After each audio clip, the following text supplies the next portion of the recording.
Over the past 6 months or so, I've been slowly learning about all the harmful chemicals and additives we've been exposed to. Microplastics, fluoride, food dyes, endocrine disruptors, preservatives, the list goes on and on. Now, if we were to remove all of these at once, well, it would take a lot of time and in most cases, a lot of money too. The solution is to take baby steps, one thing at a time. I feel like I've been learning a new piece of health advice every day. And I think we are more so trying to step back into what the world used to look like with these products.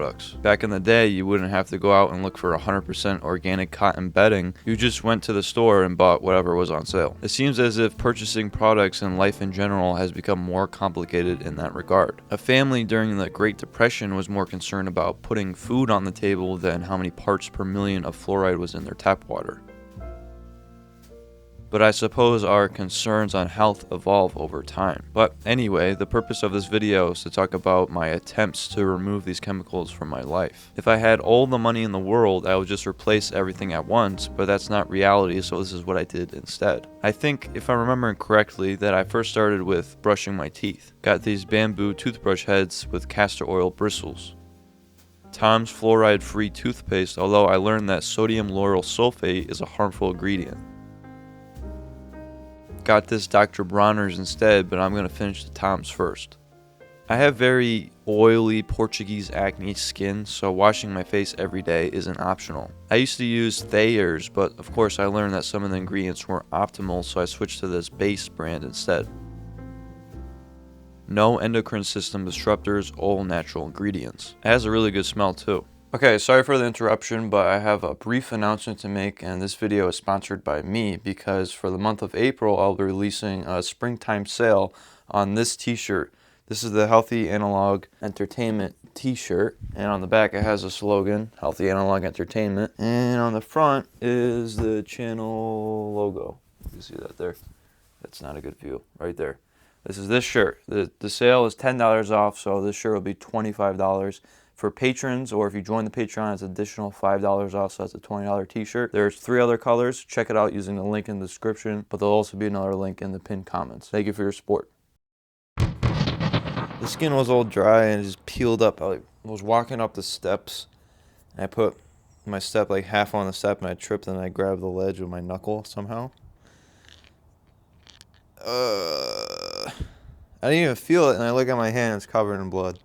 I get really dry and cracked skin during the winter that will bleed. This Working Hands brand used to be my go-to, but again, bad ingredients. Switch to this Burt's Bee Hand Solve, whatever way you say that. This stuff works like a charm and smells fantastic. Water and water bottles have become a big deal in the past 10 years or so. I now use a copper water bottle, definitely not plastic, and a Brita filter. Although, after watching a Project Farm video, I learned that Brita filters don't really work that well, so I'll be switching to a reverse osmosis system, but that costs quite a bit, so I'll have to save up some. After quitting coffee and caffeine altogether about a month ago, I supplemented my warm beverage in the morning for herbal tea. One of my most recent discoveries was that tea bags are bad. Found this old teapot brewer thing and bought some loose leaf tea, but then I found out that Tiesta tea is bad. Some of their blends have natural flavors as an ingredient, which can mean a whole array of chemicals and additives. So I said screw it, and now I just make my own tea from scratch. I'm still going to use what I have left from Tiesta though, don't want to be wasteful.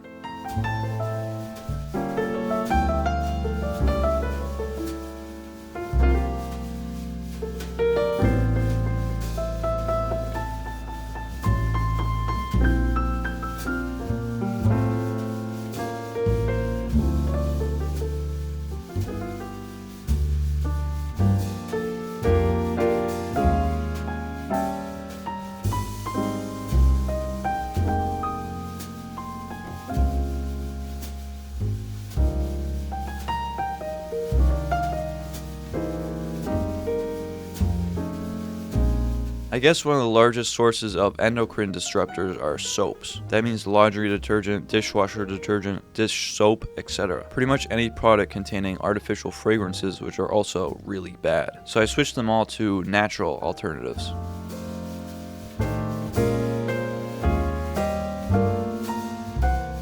Last but certainly not least, I want to talk about food. Food and all the chemicals and additives found in food today deserve their own video. Over the past few years or so, I've tried to stick to simple ingredient foods. All natural, organic, pasture-raised, local, etc. Unfortunately, for us to grocery shop the items we would be eating 50 or 60 years ago, we must be detectives. Ruthless detectives in the grocery store. A lot of these items will be slightly more expensive, but it's all relative in my opinion. If you think about it, either we pay a little bit more now for the food we eat or pay extra for doctors down the road. But again, most of these healthier or just normal foods are slightly more expensive, or in some cases not more expensive at all.